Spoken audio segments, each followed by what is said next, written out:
ನಮಸ್ಕಾರ. ಎನ್ಆರ್ಪುರ ಸುದ್ದಿ ಸಮಾಚಾರಕ್ಕೆ ಸ್ವಾಗತ. ಇಂದು ಮಂಗಳವಾರ. ನಾನು ಚಂದ್ರಮೋಹನ್ ಮಕ್ಕೀಮನೆ.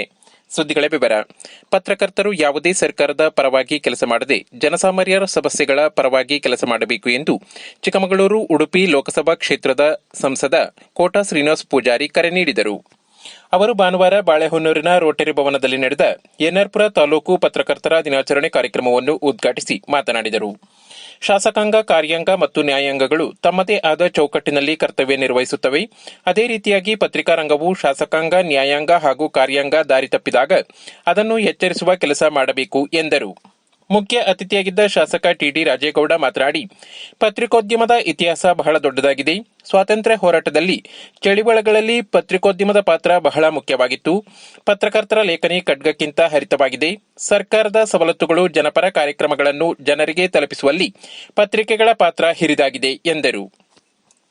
ಅತಿಥಿಗಳಾಗಿದ್ದ ಶಿವಮೊಗ್ಗ ಭದ್ರಕಾಡ ಅಧ್ಯಕ್ಷ ಡಾಕ್ಟರ್ ಕೆಪಿ ಅಂಶುಮಂತ್, ಕೆಕೆಬಿ ಬಸ್ ಮಾಲೀಕ ಕೆಕೆ ಬಾಲಕೃಷ್ಣ ಭಟ್, ಕಾರ್ಯನಿರತ ಪತ್ರಕರ್ತರ ಸಂಘದ ಜಿಲ್ಲಾಧ್ಯಕ್ಷ ಅನಿಲ್ ಆನಂದ್ ಮಾತನಾಡಿದರು. ಸಭೆಯ ಅಧ್ಯಕ್ಷತೆಯನ್ನು ತಾಲೂಕು ಪತ್ರಕರ್ತರ ಸಂಘದ ಅಧ್ಯಕ್ಷ ಬಿಎಸ್ ಸಚಿನ್ ಕುಮಾರ್ ವಹಿಸಿದ್ದರು.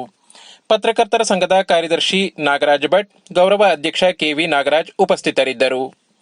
ಇದೇ ಸಂದರ್ಭದಲ್ಲಿ ಕಾಡಾ ನಿಗಮದ ಅಧ್ಯಕ್ಷ ಡಾಕ್ಟರ್ ಕೆಪಿ ಅಂಶುಮಂತ್ ಅವರು ತಮ್ಮ ತಂದೆ ಕೆಸಿ ಪುಟ್ಟಸ್ವಾಮಿ ಸ್ಮರಣಾರ್ಥವಾಗಿ ತಾಲೂಕಿನ ಎಲ್ಲ ಪತ್ರಕರ್ತರ ಮಕ್ಕಳಿಗೆ ವಿದ್ಯಾರ್ಥಿ ವೇತನ ವಿತರಿಸಿದರು. ಎನ್ಆರ್ಪುರ ಸಿಮ್ಮನಗದ್ದೆ ಶ್ರೀ ಜ್ವಾಲಮಾಲಿನಿ ಅತಿಶಯ ಕ್ಷೇತ್ರದಿಂದ ನೀಡುವ ತಾಲೂಕು ಕ್ರಿಯಾಶೀಲ ಪತ್ರಕರ್ತರ ಪ್ರಶಸ್ತಿಯನ್ನು ಕನ್ನಡಪ್ರಭ ಪತ್ರಿಕೆಯ ವರದಿಗಾರ ಯಡಿಗೆರೆ ಮಂಜುನಾಥ್ ಅವರಿಗೆ ಹಾಗೂ ಎನ್ಆರ್ಪುರದ ದಿವಂಗತ ಬಿಎಸ್ ಸುಧಾಕರ್ ರಾವ್ ಸ್ಮರಣಾರ್ಥ ನೀಡುವ ಪ್ರಶಸ್ತಿಯನ್ನು ಯುನೈಟೆಡ್ ನ್ಯೂಸ್ನ ಸಿಇಒ ಎನ್ಎ ಶೇಖಬ್ಬ ಅವರಿಗೆ ನೀಡಿ ಗೌರವಿಸಲಾಯಿತು. ಪಿಯುಸಿಯಲ್ಲಿ ಅತಿ ಹೆಚ್ಚು ಅಂಕ ಪಡೆದ ಪತ್ರಕರ್ತರ ಮಕ್ಕಳಿಗೆ ಪ್ರತಿಭಾ ಪುರಸ್ಕಾರ ನೀಡಲಾಯಿತು. ಅಭಿನವ ಗಿರಿರಾಜ್ ಅವರ ಸಂಪಾದಕೀಯದ ಪುರದರ್ಶನ ಪತ್ರಿಕೆ ಬಿಡುಗಡೆ ಮಾಡಲಾಯಿತು. ಪತ್ರಕರ್ತರಿಗೆ ಶೇಕಡಾ 50 ರಿಯಾಯಿತಿಯ ಕೆಕೆಬಿ ಬಸ್ಸಿನ ಪಾಸ್ಗಳನ್ನು ವಿತರಿಸಲಾಯಿತು. ಶಿಕ್ಷಕ ಎಚ್ಎನ್ ವಿಶ್ವನಾಥ್ ಅವರು ಛತ್ರಿಯಲ್ಲಿ ವಿಶಿಷ್ಟವಾಗಿ ಬರೆದ ಪತ್ರಿಕಾ ದಿನಾಚರಣೆ ಎಂಬ ಬರವಣಿಗೆಯ ಛತ್ರಿಗಳನ್ನು ತೆರೆಯುವುದರ ಮೂಲಕ ಎಲ್ಲ ಗಣ್ಯರು ಕಾರ್ಯಕ್ರಮಕ್ಕೆ ಚಾಲನೆ ನೀಡಿದ್ದು ಗಮನ ಸೆಳೆಯಿತು. ಕಾನೂರು ಮೇಘನ ಪ್ರಾರ್ಥಿಸಿದರು. ಅಭಿನವ್ ಗಿರಿರಾಜ್ ಸ್ವಾಗತಿಸಿದರು. ಸುರೇಂದ್ರ ಕಾರ್ಯಕ್ರಮ ನಿರೂಪಿಸಿದರು. ನಾಗರಾಜ್ ಭಟ್ ವಂದಿಸಿದರು.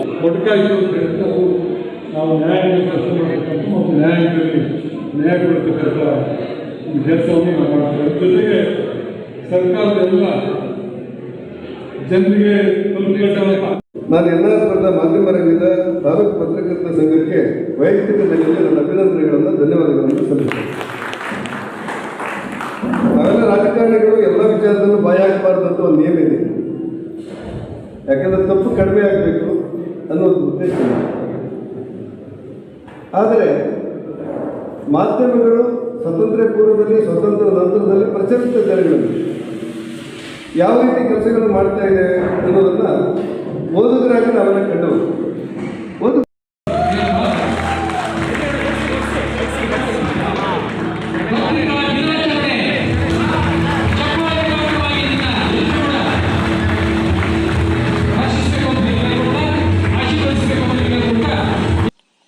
ಶಿವಮೊಗ್ಗದ ಮಲೆನಾಡು ಅಡಿಕೆ ಮಾರಾಟ ಸಹಕಾರ ಸಂಘದ ಎನ್ಆರ್ಪುರ ತಾಲೂಕಿನ ಷೇರುದಾರರ ಸಭೆಯನ್ನು ಜುಲೈ 21 ಮಂಗಳವಾರ, ಅಂದರೆ ಇಂದು ಮಧ್ಯಾಹ್ನ 3:30 ಗಂಟೆಗೆ ಮೆಣಸೂರು ಬೈಪಾಸ್ ರಸ್ತೆಯ ಎಲ್ಎಫ್ ಸಮುದಾಯ ಭವನದಲ್ಲಿ ಏರ್ಪಡಿಸಲಾಗಿದೆ ಎಂದು ಶಿವಮೊಗ್ಗ ಮ್ಯಾಮ್ಕೋಸ್ ವೃತ್ತಿಪರ ನಿರ್ದೇಶಕ ಯಡಿಗೆರೆ ಸುಬ್ರಹ್ಮಣ್ಯ ತಿಳಿಸಿದ್ದಾರೆ.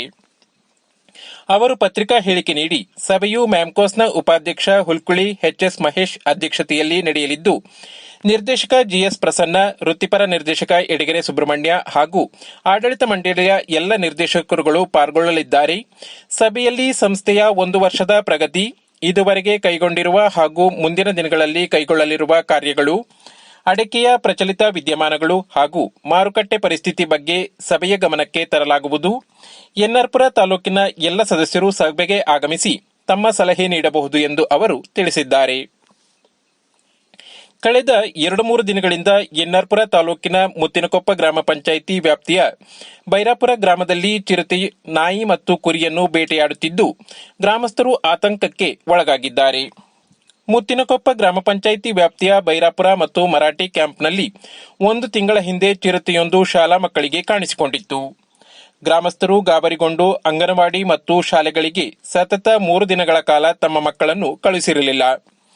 ಈ ವಿಚಾರವಾಗಿ ಕ್ಷೇತ್ರ ಶಿಕ್ಷಣಾಧಿಕಾರಿಗಳು, ತಹಶೀಲ್ದಾರ್, ತಾಲೂಕು ಕಾರ್ಯನಿರ್ವಹಣಾಧಿಕಾರಿಗಳು ಹಾಗೂ ಅರಣ್ಯ ಇಲಾಖೆಯವರು ಸ್ಥಳಕ್ಕೆ ಭೇಟಿ ನೀಡಿ ಶಾಲೆಯಿಂದ ಮಕ್ಕಳನ್ನು ವಂಚಿತರನ್ನಾಗಿ ಮಾಡಬೇಡಿ ಎಂದು ಪರ್ಯಾಯ ರಸ್ತೆ ಮಾರ್ಗದ ವ್ಯವಸ್ಥೆ ಮಾಡಿ ಮಕ್ಕಳನ್ನು ಶಾಲೆಗೆ ಕಳಿಸುವ ವ್ಯವಸ್ಥೆ ಮಾಡಿದ್ದರು. ಅರಣ್ಯ ಇಲಾಖೆಯವರು ಚಿರತೆಯನ್ನು ಹಿಡಿಯಲು ಬೋನ್ಗಳನ್ನು ಸಹ ಅಳವಡಿಸಿದ್ದರು. ಆದರೆ ಚಿರತೆ ಬೋನ್ಗೆ ಬಿದ್ದಿರಲಿಲ್ಲ. ಕಳೆದ 2-3 ದಿನಗಳಿಂದ ಬೈರಾಪುರ ಗ್ರಾಮದಲ್ಲಿ ಮತ್ತೆ ಚಿರತೆಯು ಪ್ರತ್ಯಕ್ಷವಾಗಿದೆ. 3 ನಾಯಿಗಳನ್ನು ತಿಂದು ಹಾಕಿದೆ.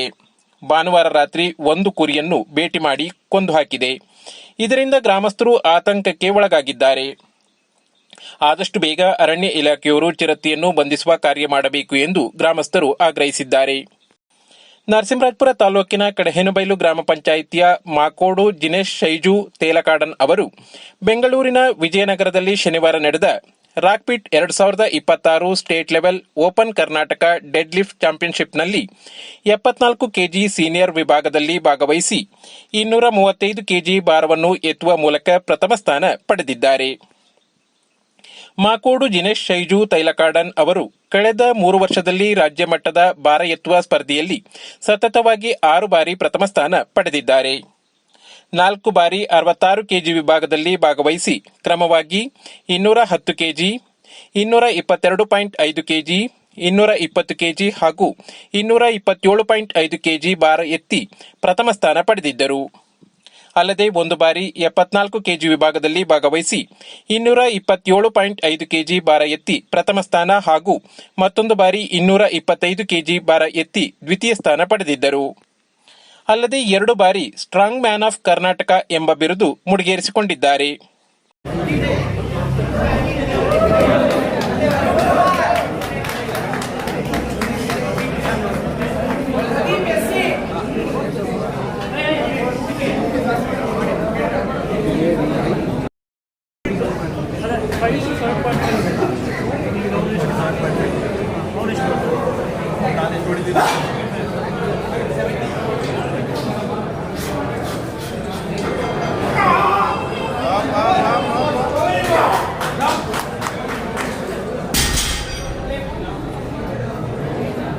ಪ್ರತಿನಿತ್ಯ ತಾಲೂಕಿನ ಸುದ್ದಿ ಸಮಾಚಾರಗಳಿಗೆ ನೋಡ್ತಾ ಇರಿ ಎನ್ಆರ್ ಪುರ ಸುದ್ದಿ ಸಮಾಚಾರ. ವಂದನೆಗಳು.